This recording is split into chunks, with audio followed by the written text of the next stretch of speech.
आदाब नाजरीन, INN की खबरों में आपका इस्तकबाल है। मैं हूं शौकत अली सूफी।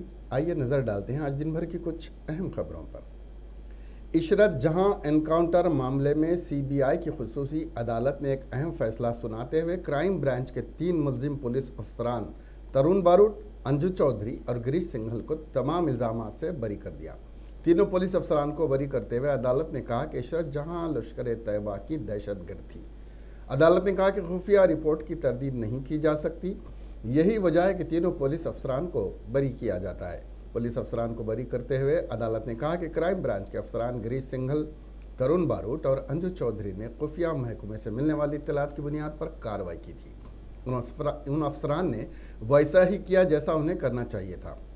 तीनों अफसरान ने CBI की अदालत में अर्जी दाखिल करके मुतालबा किया था कि इस मामले में की गई आला अफसरान को बरी किया जा चुका है, लिहाजा उन्हें भी बरी कर दिया जाए। CBI की जानिब से पुलिस अफसरान की अर्जी की मुखालिफत न किए जाने की वजह से मामला पहले ही खत्म हो चुका था।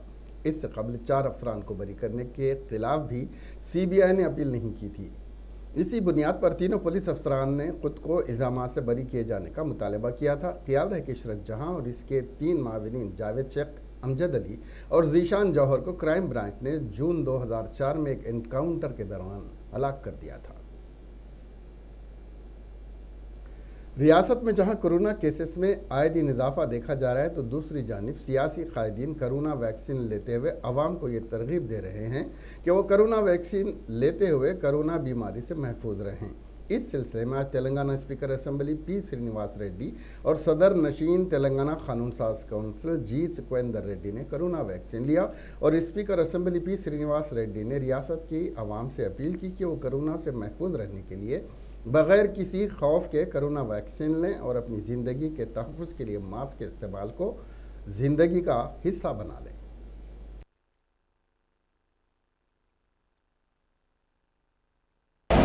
ఇదివరకు ఎప్పుడు కూడా భారతదేశంలో కానీ ప్రపంచంలో కానీ లేనటువంటి వ్యాధి. నేను ప్రజలందరూ విజ్ఞప్తి చేస్తున్నాను, ఈ వ్యాక్సిన్ తీసుకోవటం వల్ల ఏదో రియాక్షన్స్ అవుతున్నాయని భయపడి కొంతమంది తీసుకోవడం లేదు. దాని మేమే సాక్ష్యం.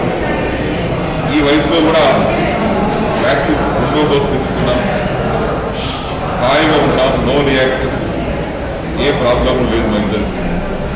కాబట్టి రాష్ట్ర ప్రజలందరూ కూడా ప్రభుత్వం నియమించినటువంటి నిబంధనల ప్రకారంగా 45 సంవత్సరాలు దాటినటువంటి ప్రతి వ్యక్తి ఈ యొక్క వ్యాక్సినేషన్ తీసుకోండి. వ్యాధి సోకిన తర్వాత ఇబ్బంది పడే బదులు వ్యాక్సిన్ తీసుకోవడం వల్ల వ్యాధిని మనం నిరోధించుకోవచ్చు. మనలో ఉన్నటువంటి యాంటీబాడీస్ డెవలప్ అయితే కరోనా వచ్చినప్పటికి కూడా మన మీద దాడి చేయదు. ఎప్పుడైతే దృఢంగా ఉంటామో, యాంటీబాడీస్ లెవెల్స్ మన శరీరంలో ఉత్పత్తి అవుతాయో, మనం బలంగా ఉంటామో, అప్పుడు కరోనా వల్ల వచ్చినా దాని ప్రభావం మనకు కనబడదు, మన నుంచి ఇతరులు కూడా పోదు. కాబట్టి ప్రతి ఒక్కరూ తెలంగాణ ఉన్నటువంటి ప్రతి పౌరుడు, ఆడబిడ్డలు కానీ మగలు కానీ 45 సంవత్సరాలు దాటినటువంటి వారు ఏ వృత్తిలో ఉన్నా, ఏ పని చేసుకున్నా, కూలీలైనా, రైతులైనా, ఉద్యోగస్తులైనా, ఉపాధ్యాయులైనా, వైద్య సిబ్బంది అయినా, పోలీసులైనా, ఎవరైనా వ్యాపారం. वजीर सेहत इटाला राजेंद्र ने आज वजीर आला के चंद्रशेखर राव की हिदायत पर रियासत में कोरोना केसेस के अचानक इजाफे को देखते हुए उस पर काबू पाने के सिलसिले में महकमे सेहत के आला अहदेदारों बशमूल नोडल ऑफिसर्स के साथ इजलास मुनक्किद करते हुए इस बात की हिदायत दी कि जहां कहीं भी कोरोना का केस सामने आए, उन मुकामात पर कड़ी नज़र रखी जाए और उन इलाका जात को सैनिटाइजेशन करने के इक़दाम करें और सरकारी दवाखानों में बेहतर से बेहतर इलाज करने की सहूलत फराहम की जाए। ज़राए के मुताबिक इस इजलास में जिन मुकामात पर कोरोना के केसेस में इजाफा देखे जाए, उन इलाका जात को कंटोनमेंट जोन करार देते हुए उनका जायजा लिया जाए। इसके अलावा इस इजलास में 1 अप्रैल से 45 साल अफराद को कोरोना वैक्सीन के आगाज के इंतजाम का भी जायजा लिया गया। रियासती वजीर दाखिला मोहम्मद महमूद अली ने कांग्रेस उम्मीदवार हल्के असम्बली नागार्जुन सागर के जाना रेड्डी से सवाल किया कि वो 35 साल इख्तिदार में रहने के बावजूद नागार्जुन सागर को तरक्की न दे सके वह अब क्या पोजीशन लीडर की हैसियत से नागार्जुना को तरक्की देंगे। मोहम्मद महमूद अली आज नागार्जुना सागर जिमनी इंतखाबात के लिए इंतखाबी मुहिम चलाते हुए कहा कि जो शख्स 40 साल तक हुक्मरानी करता रहा, आज वो फिर अवाम से वोट की भीख मांगने के लिए अवाम के दरमियान पहुंचा है। वजीर दाखिला ने सिर्फ 7 साल दौर में वजीर आला के चंद्रशेखर राव की क़ियादत में रियासत के अवाम की फलाह व बहबूद के लिए किए गए इक़दाम का जिक्र करते हुए कहा कि कल्याण लक्ष्मी और शादी मुबारक स्कीम के तहत 9 लाख बच्चियों के घरों को आबाद किया जाना मुल्क का सुनहरा बाब है और कालेश्वरम प्रोजेक्ट के जरिए पूरी रियासत को सरसब्ज शादाब बनाना सिर्फ के चंद्रशेखर राव के जरिए ही मुमकिन है। वजीर दाखिला ने नागार्जुना के तमाम मसाइल के हल और इस हल्के को तरक्की याफ्ता और बेमिसाल बनाने के लिए टीआरएस उम्मीदवार भरत कुमार को मुंतखब करते हुए केसीआर के सुनहरी ख्वाबों को पूरा करने की अपील की है। టోటల్ మొత్తం తెలంగాణలో అంటే 200, 300, 1 year లో చేశారు. ఇప్పుడు 6 years, 7 years లో మా ఆనరబుల్ సీఎం గారు నియర్లీ 9 lakhs పెళ్లి చేశారు. మా అమ్మాయికి ₹1,116 ఇస్తున్నారు. డెవలప్మెంట్ కోసం కాళేశ్వరం ప్రాజెక్ట్ కట్టేసిన, కెనాల్ కట్టేసిన, చాలా డెవలప్ అయింది మా తెలంగాణ. ఇండియాలో నంబర్ 1 స్టేట్ ఇప్పుడు డెవలప్ స్టేట్ అంటే మా తెలంగాణ స్టేట్ అయింది. అలాగే అందరితో విజ్ఞప్తి చేస్తున్నాను, తలసాని అన్న డీటెయిల్ చెప్తా మీకు. అందరితో పేరు పెడతాను విజ్ఞప్తి. మీ ఓటు అంటే వేస్ట్ చేయవద్దు. కాంగ్రెస్ ఏం చేయలేదు, జాగ్రత్త ఏం చేస్తా, అసెంబ్లీలో వచ్చిన తర్వాత ఏం చేస్తలేదు, ఆయన ఉన్నప్పుడు ఏం చేయలేదు, పవర్ లో ఉన్నప్పుడు ఏం చేయలేదు, అపోజిషన్ లో కూడా ఏం చేయలేదు. ఇప్పుడు వచ్చే ఓటు అడుగుతున్నారు మీకు. బ్యాక్వర్డ్నెస్ కి రెస్పాన్సిబిలిటీ మొత్తం జానారెడ్డి మీద వస్తుంది. జానారెడ్డి గారి మాట్లాడిన లీడర్ ఉన్నారు, వర్క్ చేసిన లీడర్ లేదు, సీనియర్ లీడర్ ఉన్నారు, పెద్ద లీడర్ ఉన్నారు. తెలంగాణ కోసం ఏం చేయలేదు. అలాగే నేను అందరితో సోదరులకు విజ్ఞప్తి చేస్తున్నాను, మా తల్లి తండ్రులకు అందరికి విజ్ఞప్తి చేస్తున్నాను. మీ ఓటు అంటే అమ్మ ఏం ఇది వస్తలేదు, జానారెడ్డికి గారు గుర్తుగా మన జానారెడ్డి ఓటు వస్తుంటే మనకు ఏం డెవలప్మెంట్ వస్తలేదు. అందరికీ ఒకటి రిక్వెస్ట్ చేసినా, నేను ఇక్కడికి వచ్చినా మీ నోముల నరసింహ కొడుకు అంటే ఎంత మంచి, నోముల నరసింహ చాలా మంచి మనిషి. ఆయన కొడుకు మీద చాలా యాక్టివ్ ఉన్నారు. ఆయనకు గెలిచి అంటే మీ సింపతి కావాలి తప్పకుండా. మా అనుభవ సింగ్ గారు థ్యాంక్స్ చెప్తున్నాను. ఆయన కొడుకు టికెట్ ఇచ్చిన, ఆయన తల్లి ఉన్నారు ఇక్కడికి, మీతో రిక్వెస్ట్ చేసిన, ఇంత దూరం మీతో ఇచ్చిన మీతో నేను విజ్ఞప్తి చేస్తున్నాను. మీ ఓటు కారు గుర్తుకే ఓడి. 17వ తారీఖు ఎలక్షన్ ఉంది, తప్పకుండా మీ కారు వరకు వస్తా. మీ ఓటు అంటే కారు గుర్తుకు రండి. కారు వస్తే అంటే మీకు డెవలప్మెంట్ వస్తుంది. ఏ సెక్టర్ లో అంటే ఇప్పుడు డెవలప్మెంట్ అంటే ఇండియాలో ఇండస్ట్రీస్ మన స్టేట్ లో ఎక్కువ ఉంది. ఇండియాలో మన పీస్ అంటే మన స్టేట్ లో మంచిగా ఉంది. ఇండియాలో నీళ్ళు ప్రొవైడ్ చేసిన లీడర్ అంటే కేసీఆర్ గారు ఉన్నారు. కరెంట్ బిల్ ఇచ్చిన లీడర్ కేసీఆర్ గారు ఉన్నారు. వెల్ఫేర్ చేసిన, పెన్షన్ ఇచ్చిన లీడర్ కేసీఆర్ గారు ఉన్నారు. పిల్లలకు ఎడ్యుకేషన్ ఇచ్చిన, ఇప్పుడు 9 లక్షల ఎక్కువ పిల్లలు SC, ST, BC అంటే రెసిడెన్షియల్ స్కూల్లో చదువుతున్నారు. అలాగే నేను అందరితో పేరు పెద్ద वजीर ट्रांसपोर्ट पुवाड़ा अजय कुमार ने बताया कि 2 अप्रैल को वजीर बल्दी नज़्म नस्क KT रामाराव खम्मम का दौरा करते हुए नए बस स्टैंड का इफ्तिताह अमल में लाने के अलावा कई एक तरक्याती प्रोग्रामों का आगाज करेंगे। उन्होंने बताया कि खम्मम में असरी बस स्टैंड तामीर करने के अलावा AC कल्याणी मंडपम तामीर किया गया है, जो हैदराबाद बस स्टैंड और RTC कल्याण मंडपम के तर्ज पर है, जिससे खम्मम की आवाम को कई एक सहूलियात होंगी। रियासती वजीर आबकारी, खेलकूद व तहजीबी उमूर V श्रीनिवास गौड़ ने बल्दिया महबूब नगर के अहदेदारों से ख्वाहिश की है कि वो अपने फ़राइज़ की खुशगवार अंदाज में अदायगी के जरिए वजीर आला के चंद्रशेखर राव के ख्वाब सुनहरे तेलंगाना को फ़रोग देने में मदद करें। श्रीनिवास गौड़ आज बल्दिया महबूब नगर के जारी बाउडी इजलास से खिताब करते हुए काउंसलर्स को मशवरा दिया कि वो अपने इलाके के मसाइल के हल के लिए बल्दी मुलाजमीन के साथ खुशगवार ताल्लुकात पैदा करते हुए अवाम के मुकामी मसाइल को हल करें, ताकि महबूब नगर बल्दिया रियासत की तरक्की याफ्ता बल्दियात में नुमाया मुकाम हासिल कर सके। वजीर आबकारी ने कहा कि शहर की तरक्की के लिए फंड्स की रुकावट नहीं है, मगर शर्त है कि तरक्यात के लिए तजवीज़ और मनसूबाबंदी के साथ उनसे रुजू करें।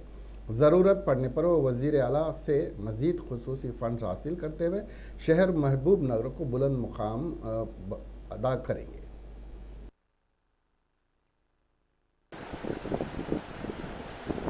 లైట్లు మా దగ్గర లేవు అని ఉన్న లైట్ల గురించి కొట్లాట. ఒక 2000 ట్యూబ్ లైన్ తెప్పిస్తే కౌన్సిలర్ స్కీమ్ అని పంచాయతీ ఒక దగ్గర లైట్ వేయించి ఇంకో దగ్గర గ్యాప్ ఇస్తూ లైట్ వేసి కౌన్సిలర్స్ ను చాలా మంది నిలదీసేది. నువ్వు ఆయన ఇంటి ముందు వేసాడు, నా ఇంటి ముందు వేయలేదు. ఎన్నో ఇబ్బందులు, ఎన్నో అవస్థలు. 1,00,000 రూపాయలు కూడా పెట్టుకోవాలంటే కూడా లేనటువంటి పరిస్థితి దుస్థితి. ఎటు చూసినా రోడ్లు దుమ్ము ధూళి, ఇరుకు రోడ్లు, అస్తవ్యస్తమైనటువంటి పరిస్థితి.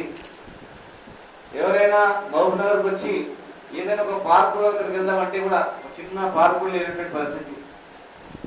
మార్కెట్కి వెళ్తే మార్కెట్ మొత్తం కూడా కూరగాయలు అన్ని భూములు పెట్టుకొని మోగిల పక్కల అమ్మే పరిస్థితి. చెరువులు పూర్తిగా గందరగోళంగా ఉన్నటువంటి పరిస్థితి. పెద్ద చెరువు పైన వెళ్ళాలంటే కూడా ఒక మనిషి కూడా పోలేనటువంటి పరిస్థితి. చనిపోయినటువంటి కబేరాలు మొత్తం కూడా అక్కడ పడేసింది. చివరకు చిన్న పాప చనిపోతే కూడా ఆ పాపను కూడా అక్కడే పడేసిపోయిన పరిస్థితి. ఇప్పటికి మా విలేకరులు ఫోటో తీస్తారు, బయటనే పడేసిపోయిన పరిస్థితి. బంధువులు వస్తే ఎక్కడ వెళ్తామంటే ఎక్కడ వెళ్ళలేని పరిస్థితి. हालात नशा में गाड़ियां चलाने वाले अफराद के खिलाफ चलाई गई मुहिम के मौके पर पुलिस से बचने की कोशिश में गाड़ी से हुई टक्कर के नतीजे में शदीद जख्मी एएसआई की इलाज के दौरान मौत हो गई। Cyberabad police commissioner VC Sajjanar ने केपीएचबी के एएसआई महिपाल रेड्डी की आखिरी रसूमात में शिरकत करते हुए खिराज तहसीन पेश किया और महिपाल रेड्डी के लवाहिकीन से मुलाकात करते हुए हमदर्दी का इजहार किया। वाज़ेह रहे कि हफ्ते की शब यह हादसा शहर हैदराबाद के कुकटपल्ली पुलिस स्टेशन की हुदूद में पेश आया था।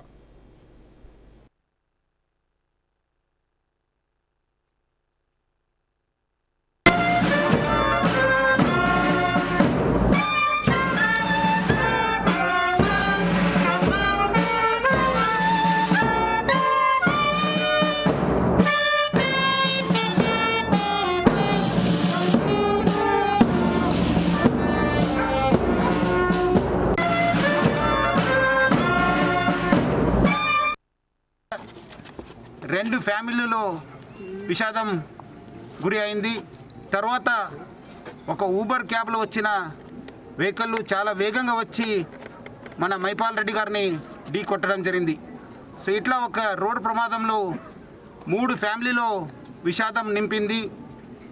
ఇట్లానే చాలామంది అమాయకులు తెలియని వాళ్ళు రోడ్డు పైన వచ్చినప్పుడు ట్రాఫిక్ నియమాల్ని పాటించకుండా చాలామంది యాక్సిడెంట్ చేయడం జరుగుతుంది.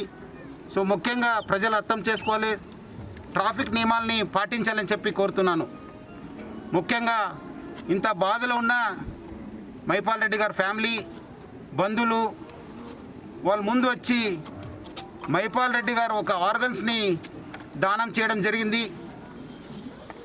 వాళ్ళందరూ కూడా నేను పేరుగా అభినందిస్తున్నాను. చాలా ఒక గొప్ప దానం చేసినారు. సో దీనివల్ల దాదాపు చాలామందికి లాభం కావడం జరిగింది. తెలంగాణ ప్రభుత్వము చాలా ఒక పకడ్బందీగా ఈ ఆర్గన్ డొనేషన్ సిస్టమ్ జీవన్దాన్ని స్టార్ట్ చేయడం జరిగింది. చాలా పకడ్బందీగా స్వర్ణలత గారు డాక్టర్ గారి నేతృత్వంలో పనిచేయడం జరుగుతుంది. 2019లో 138 మంది ఆర్గన్స్ ఇవ్వడం జరిగింది.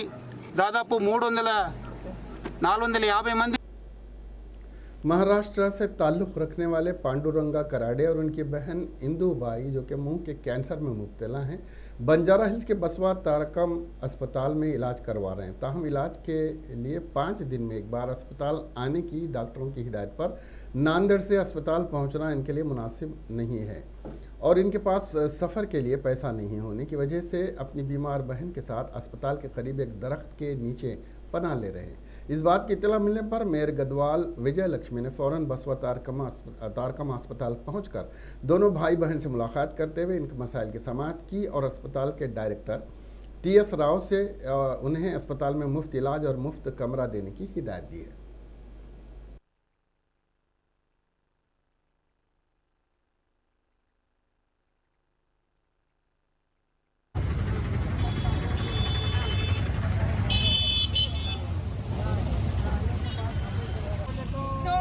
मालूम है आप लोग इधर है बोल के,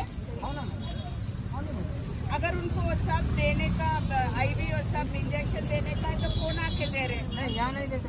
हाँ 4-5 दिन करे, हाँ 5 दिन करने के बाद आप 5 दिन के बाद आओ बोले, हाँ आने के बाद वो देख लेते, हाँ देखने के बाद मैं क्या कुछ टैबलेट मुझे देते हाँ। और 10 दिन को आओ बोले, हाँ। 4 दिन को आओ बोले। तो आप लोग उधर से इधर आने को पैसे का तकलीफ है? यहाँ पैसे नहीं है, आना जाना पेशेंट बहुत दूर रहता, हाँ। उसके यहाँ ठहरे, हाँ रूम लेना बोले तो पैसे नहीं। हाँ हाँ, अगर रूम है तो मैं दिलाऊंगी, नहीं तो कुछ हमारे लोग देखे मैं पे करूंगी, आप जाके रूम में रहना, मगर इधर। तेलंगाना प्रदेश कांग्रेस कमेटी ने काग से ख्वाहिश की कि वो मरकजी हुकूमत को हिदायत दे के हुकूमत तेलंगाना के खिलाफ 10,000 करोड़ रुपए की बदउनवानी की तहकीकात करे। सीएजी ने हुकूमत तेलंगाना के खिलाफ 2,903 मामलों पर शकूक का इजहार किया। इसके अलावा 15वीं फाइनेंस कमिश्नर ने भी इन्हीं खतूत पर हुकूमत तेलंगाना के किरदार को मशकूक करार दिया है। आज मीडिया से बात करते हुए साबिक कायद अपोजिशन तेलंगाना कानून साज काउंसिल मोहम्मद अली शब्बीर ने कहा कि कांग्रेस पार्टी शुरू से ही वजीर आला के चंद्रशेखर राव की रिश्वत सितानी के खिलाफ आवाज उठाते हुए रियासत तेलंगाना के 7 साल दौर हुकूमत में किए गए मालियाती मामला की तहकीकात करने के लिए ख्वाहिश की है।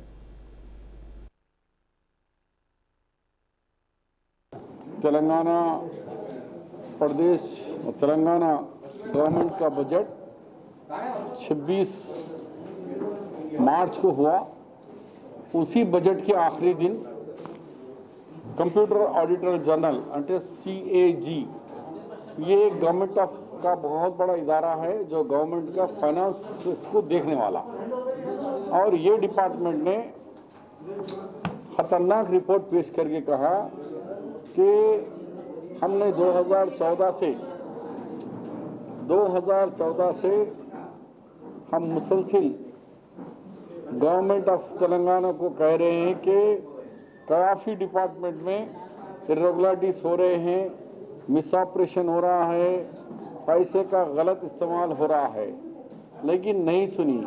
अभी हमने अपनी रिपोर्ट में कहा है कि 2,903 IR inspection reports, 2,903 inspection reports doubtful है। ये रिपोर्ट्स के अंदर मिस ऑपरेशन हुआ, टोटल 10,000 करोड़ के करीब मिस ऑपरेशन हुआ है। लिहाजा गवर्नमेंट इसका फौरी जवाब दे, मगर हमको पूरा भरोसा है कि गवर्नमेंट जवाब नहीं देती।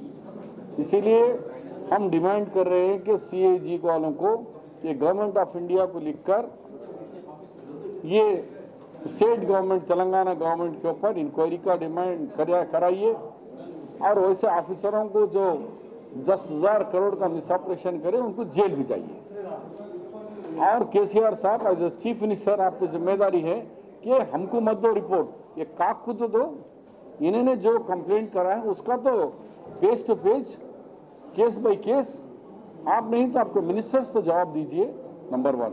नंबर 2, 8 दिन पहले आपको मालूम है 15 फाइनेंस कमीशन ने भी सेम रिपोर्ट दिया है कि ये गवर्नमेंट धोखेबाज गवर्नमेंट है। यहां पर लोन अमाउंट को रेवेन्यू बता रहे, यानी खर्जे को इनकम बता रहे, खर्जा ला रहे 4,000 करोड़, हा हा हा हा, ये 4,000 का इनकम आ गया, सरप्लस हो गया, हम लिहाजा और खर्जा दो। इस तरीके से FR भेजने। तो हिंदुस्तान के 2 इदारे, 15 फाइनेंस कमीशन और काग, दोनों इदारे ये हुकूमत के ऊपर उंगली उठाए हैं। लिहाजा हुकूमत को चाहिए कि इसके ऊपर इंक्वायरी करे, नहीं तो CAG और गवर्नमेंट ऑफ इंडिया से कांग्रेस पार्टी डिमांड कर रही है इनके ऊपर फौरी इंक्वायरी लगाए, नंबर 1। नंबर 2, कल चंद्रशेखर राव जी ने अपने फार्म हाउस में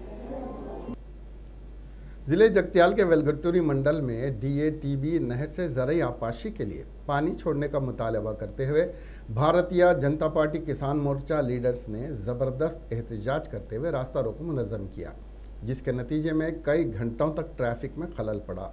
एहतजाजियों का कहना कि मौसम गर्मा में फसलें सूख रही हैं।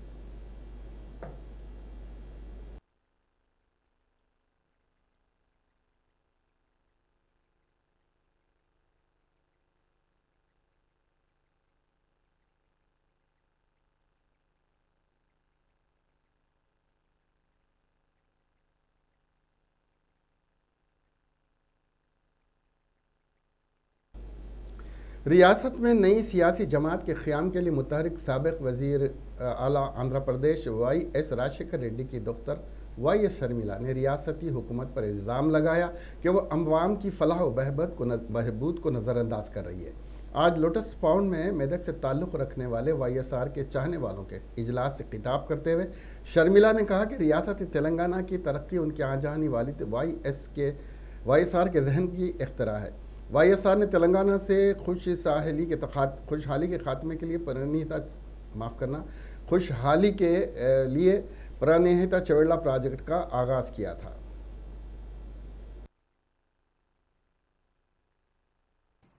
ఆయనకి ఎంతో ఇష్టమైన పథకం ఆరోగ్యశ్రీ పథకం.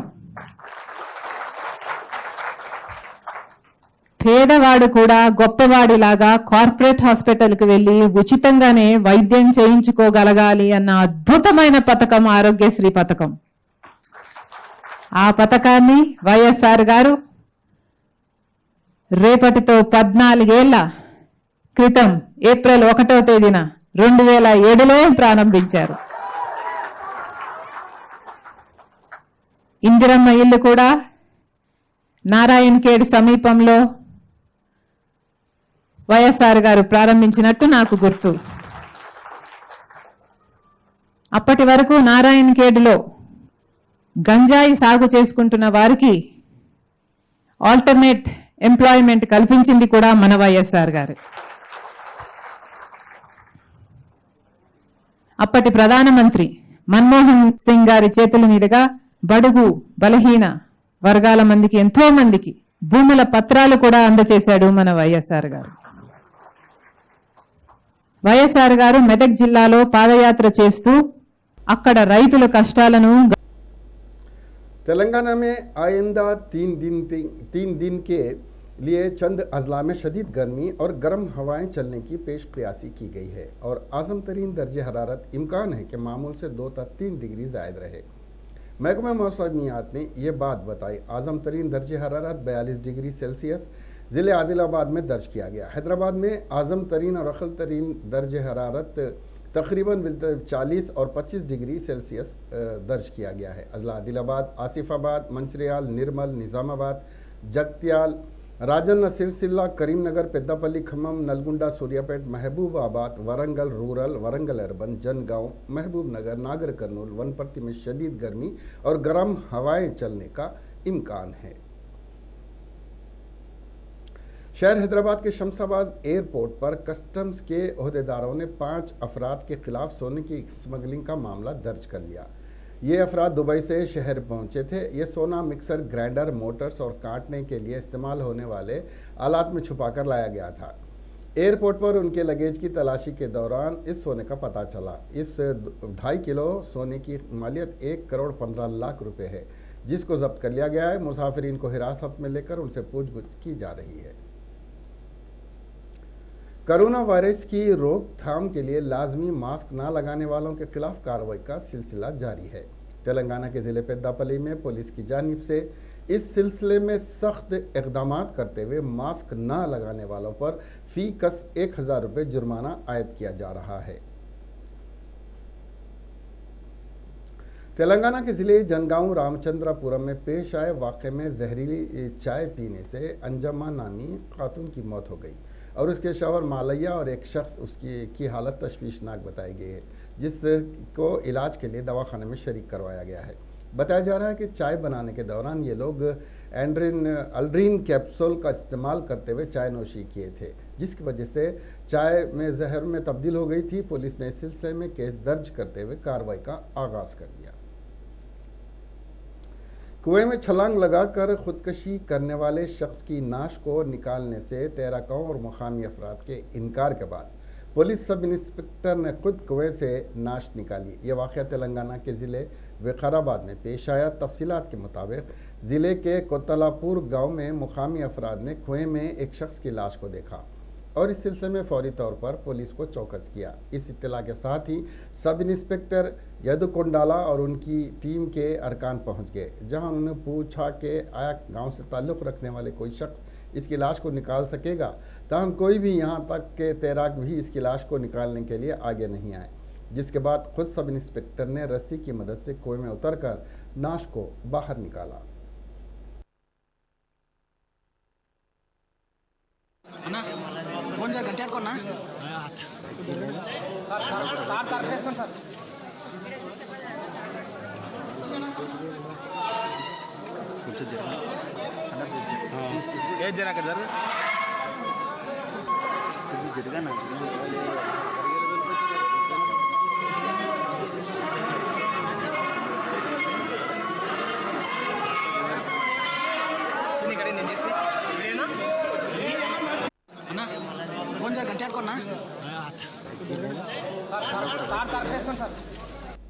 हैदराबाद के शमशाबाद एयरपोर्ट पर कस्टम के हुक्काम ने CISF के साथ तालमेल के जरिए एक शख्स के खिलाफ बैरूनी ज़र मुबादला का मामला दर्ज किया, जो फ्लाइट नंबर FZ8776 के जरिए दुबई जाने की कोशिश कर रहा था। इसके हैंडबैग में 30,000 अमेरिकी डॉलर पाए गए। उसकी हिंदुस्तानी करेंसी में मालियत 21,48,000 रुपये है। यह रकम कस्टम एक्ट 1962 के तहत जब्त कर ली गई और इससे पूछगछ की जा रही है। विशाखापट्टनम में पुलिस ने एक ऐसे शख्स को गिरफ्तार किया है जिसने 8 खवातीन से धोखे से शादी की थी। कुछ दिन तो वो बड़े प्यार से इनके साथ रहा, फिर इन खवातीन को जिस्म फरोशी का कारोबार करने पर मजबूर करने लगा। बताया जा रहा है कि उसका जिस्म फरोशी का कारोबार करने वाले गिरोह से ताल्लुक है। उसने जिस्म फरोशी के लिए न सिर्फ अपनी बीवियों को मजबूर किया बल्कि धमकी दी कि वो उसकी बात नहीं मानेंगी तो उन्हें जान से मार देगा। उसने पहली और दूसरी बीवी को अजियतें दी और उन्हें जिस्म फरोशी के अड्डे पर बेच दिया। यह शख्स, जिसका नाम अरुण कुमार है, के खिलाफ दोनों ने पुलिस में शिकायत की, लेकिन पुलिस ने कोई कार्रवाई नहीं की क्योंकि अरुण कुमार से पुलिस भी मिली हुई थी।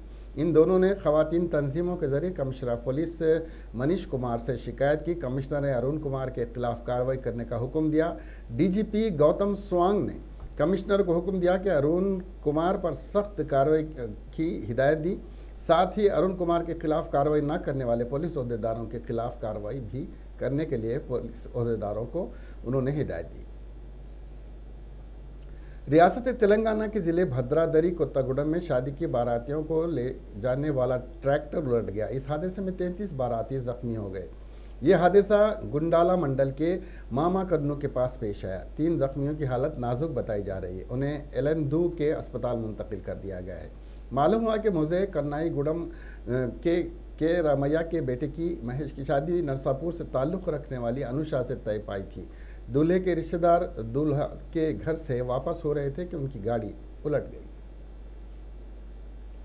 तेलंगाना की साइबराबाद ट्रैफिक पुलिस ने बुध को फील्ड की सतह के पुलिस ओहदेदारों और शहरियों के लिए ट्रेनिंग कोर्स का आगाज किया, जो उमूमन पेश आने वाले सड़क हादसात की सड़कों के करीब रिहाइश पजीर होते हैं।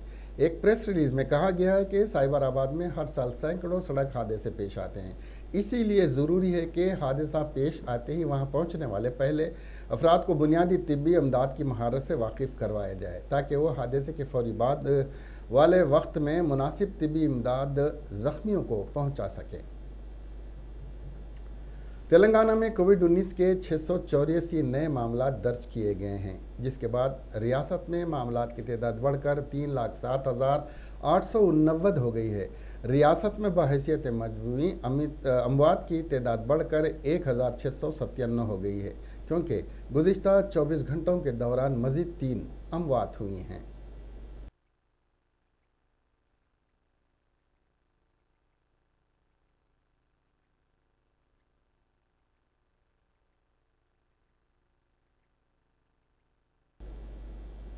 जिले वरंगल के MGM अस्पताल में सैनिटेशन वर्कर्स और सीवरेज अमले की मसाइल की यकसुई के लिए जारी एहतजाज आज 5वें दिन में दाखिल हो गया है। इस सिलसिले में CKM सरकारी मैटरनिटी अस्पताल के और आंखों के अस्पताल के कारकुनान ने भी अपनी खिदमात का बायकाट करते हुए एहतजाज में हिस्सा लिया।